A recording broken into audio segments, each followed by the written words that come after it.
그들은 나무를 향하여 너는 나의 아버지다 하고 돌을 향하여 너는 나를 낳았다 하며 나에게 등을 돌리고 낯을 대하지 아니한다. 그들은 악을 행하며 간구하기를 일어나 우리를 구원하소서 한다.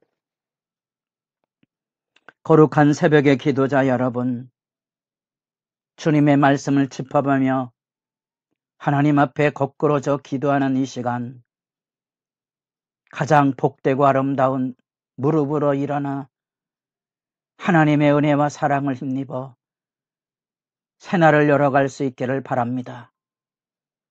오늘 우리가 읽어갈 말씀은 예레미야 2장 20절에서 28절까지의 말씀으로서 계속되고 있는 법적인 고발 사건이며 하나님의 사랑에 호소하는 탄식의 노래가 들려지고 있습니다. 그 탄식의 기본은 하나님의 백성이 여호와를 저버렸다는 겁니다. 하나님의 멍에를 깨뜨리고 이제 다시는 하나님하고 함께하지 않겠다고 말하고 다른 신들, 외간 남자를 쫓아 바람나 나간 모습을 이렇게 적나라하게 그려지고 있습니다. 그들이 가지고 있는 교만은 하나님의 말씀을 듣지 않는 데 있다는 겁니다. 이제는 하나님의 말씀한 예배를 드리지 아니하고 내 좋은 대로 내 편한 대로 예배하고 살겠다는 하나님에 대한 반역이 그곳에 있습니다. 그리고 이 방신을 마치 이것은 우리들이 살아가는 삶의 한 문화인 것처럼 말씀이 없으니까 죄책감도 그것에 잘못된 깨달음도 없이 살아가고 있는 강팍함이 길들여져 있어서 나무에게다가 절을 하고 돌에다가도 절을 하며 하는 말, 우리가 어려울 때 하나님 도와주셔서 그렇게 기도하는 어처구니 없는 현실을 지금 우리가 읽어가고 있습니다. 그래서 23절에 내 길을 보라, 내 행한 바를 알 것이라, 이렇게 예레미야를 통하여 하나님의 말씀을 일깨우지만 교만하기에 말씀을 듣지 못하는 거지요. 이 말씀에 대한 이야기를 잔소리로 여기고 있다는 사실입니다. 그래서 나중에 이 예레미야를 옥에 가두고 구덩이에 빠치고 예레미야가 쓴 하나님의 말씀을 불사르는 이유가 뭔지 아시겠습니까? 여러분, 이런 말씀을 들으면 오늘날에는 교회가 성령이 교회들에게 하시는 말씀을 듣고 있습니까? 여러분, 교회당 안에 하나님의 천둥 번개와 같은 말소리 앞에 사람들이 멈춰서는 영광과 진실을 본 적이 있습니까? 너무나 많이 사람들이 자기들이 옳다고 하는 온갖 이야기로 교회를 오염시키고 있는 실태를 여러분은 신앙의 양심 안에 가슴 두드려 회개해 본 적이 있습니까? 그것이 여기 나타난 예레미야 시대의 아픔이고 비극이죠. 예레미야서를 읽어가는 이 여름 시절은 굉장히 고통스러운 측면입니다. 제가 자주 우스갯소리했습니다. 가장 좋은 10월달을 중심으로 해서 예레미야를 읽었으면 얼마나 좋았을까. 이 여름에 하나님 앞에 여러분 이 새벽이라도 깨우는 신선한 시간이 여러분들의 삶의 영광이기를 바라고요. 하나님의 말씀에 즐거움이 되기를 바랄 뿐입니다. 이제는 여호와의 종교는 재미가 없습니다. 그곳에는 동물을 잡아 피를 드리고 제사를 드리는 번거로운 절차, 하나에서 10가지 머리부터 발끝까지 귀찮은 거죠. 더 이상 그곳에는 마음이 없습니다. 대강 편한 대로 나중에 뭐 흠이 있고 없고 이런 거 필요 없이 그냥 성전에서 제물을 사서 성전에서 돈을 바꿔서 제물을 드리면 끝.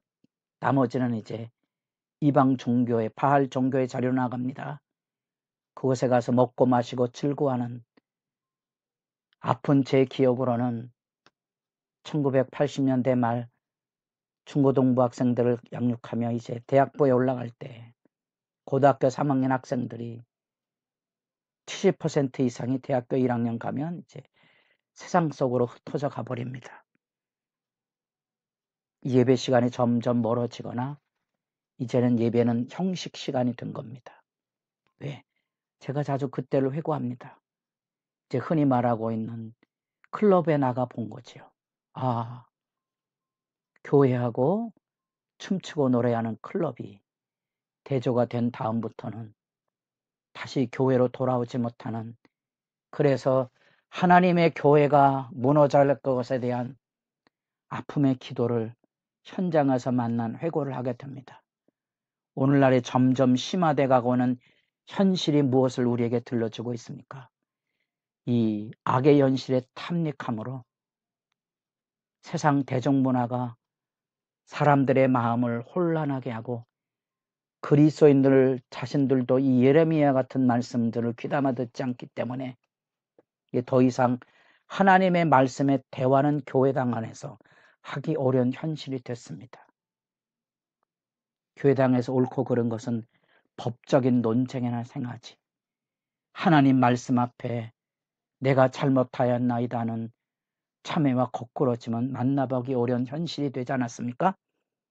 그것이 여기 하나님께서 포도나무를 심었는데 그 포도나무는 21절에 순전한 참 종자 곧 귀한 포도나무를 심었는데 이방 포도나무에 악한 가지가 되면 어찌 됨인가? 신명기에 보면 소돔의 포도나무라는 말씀도 나옵니다. 이 순전한 참 종자의 귀한 포도나무를 심었는데 열매는 지금 이방의 포도나무 가지가 돼서 썩어짐의 열매를 맺고 있다는 겁니다. 그리고 말합니다. 잿물로 스스로 씻으며 내가 많은 비누를 쓸지라도 내 죄악이 내 앞에 그대로 있느니라. 그들은 잿물로 씻고 비누로 씻어서 자기들은 죄가 없다는 겁니다. 그래서 중요한 문제, 하나님의 말씀을 통하여 보라는 겁니다. 그리고 알라는 겁니다.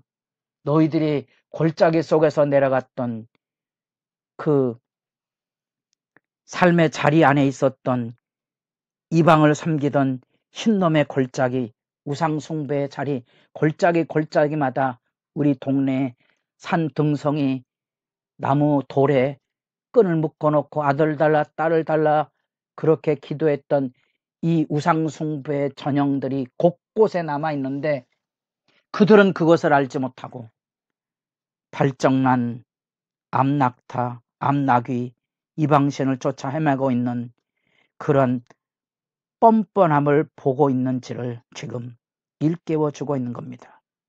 그래서 선지자를 통하여서 25절에 네 발을 제하여 벗은 발이 되게 하지 말며 목을 가라게 하지 말라 하였으나 오직 너는 말하기를 이는 헛된 말이라, 쓸데없는 소리 하지 말라, 닥치고 날 내버려 두라고 아우성을 치고 있는 이방신 외간 남자를 따라가는 아내를 지켜보는 하나님의 심정을 우리가 이곳에서 만나보게 됩니다. 그래서 발을 제어하고 목을 가라게 하지 말며 목을 축이는 이런 최소한의 이런 성적인 발정난 모습에 악에 길들여지고 있는 슬픈 모습들을 여기 그대로 그려주고 있는데 이게 하나님의 말씀이니까 순화해서 번역을 하다 보니 이렇게 말씀의 공감대를 형성하기가 어려운 상황이 된 겁니다. 그래서 공동 번역에 보면 다 버린 몸 말리지 마세요. 나는 외간 남자들이 좋아요. 외간 남자들을 따라가겠어요. 이런 뉘앙스를 여러분 살펴볼 수 있어야 한다는 거죠. 근데 그런 일들은 이스라엘 백성들이 모두가 다 거기 나타난 그대로 이스라엘 집 왕들과 지도자들과 제사장들과 선지자들이 수치스러운 모습을 행하고 있는데 백성들조차도 어찌 바른 길을 찾아가겠습니까? 우리가 이런 말씀을 읽으며 이 하나님의 정곡을 찌르는 말씀을 부담스럽게 여기고, 그래서 자꾸 우리가 교회에 오면 잔소리가 되고 자꾸 그런 것들을 외면하다 보니 이제 말씀 듣는 시간이 힘겨운 시간이 되었습니다. 빨리 예배 끝났으면 그것을 과연 하나님은 예배라고 받아주실까 하는 것도 의문입니다. 여기 나타난 그대로 순전한 참 종자 귀한 포도나무를 심었지만 이방 나뭇가지가 된 포도나무, 발정난 암나기로 표현되고 있는 죄를 짓기 위해서 쾌락과 향락에 기들어서 등 따시고 배부른 예수를 믿고 따르려고 하는 이런 바람난 모습들의 행태들을 우리가 어떻게 이해하고 받아들이고 있는지, 그래서 돌에게 절을 하고 나무에게도 절을 하며 환난을 당할 때, 어려울 때 하나님에게 와서 우리를 구원하소서. 28절, 너를 위하여 내가 만든 내 신들이 어디 있느냐. 그들이 내가 환난 때에 구원할 수 있으며 일어날 것입니다. 너희들 선한 좋은 대로 신들에게 가서 구원을 청하지 왜 여호와 앞에 어렵다고 구원을 청하냐 하는 거죠. 그 삶의 슬픈 탄식과 절규가 그곳에 담겨져 있는데, 우리가 어제 살펴본 2장 16절 놉과 다바네스의 자손, 바로 이런 것들이 그 애굽을 중심으로 한 바벨론을 향하여 아수르를 향한 그렇게 도움을 청하여 가는 역사적인 삶의 모습이 바로 그러한 안타까운 호소입니다. 여러분들에게 이 말씀은 오늘 우리에게 어떤 기도를 열어주고 있는지, 여러분도 주님 앞에 구원을 기도할 마음의 양심이 남아 있습니까? 하나님 앞에 엎드려져 기도가 깊어져 갈 수 있기를 바랍니다.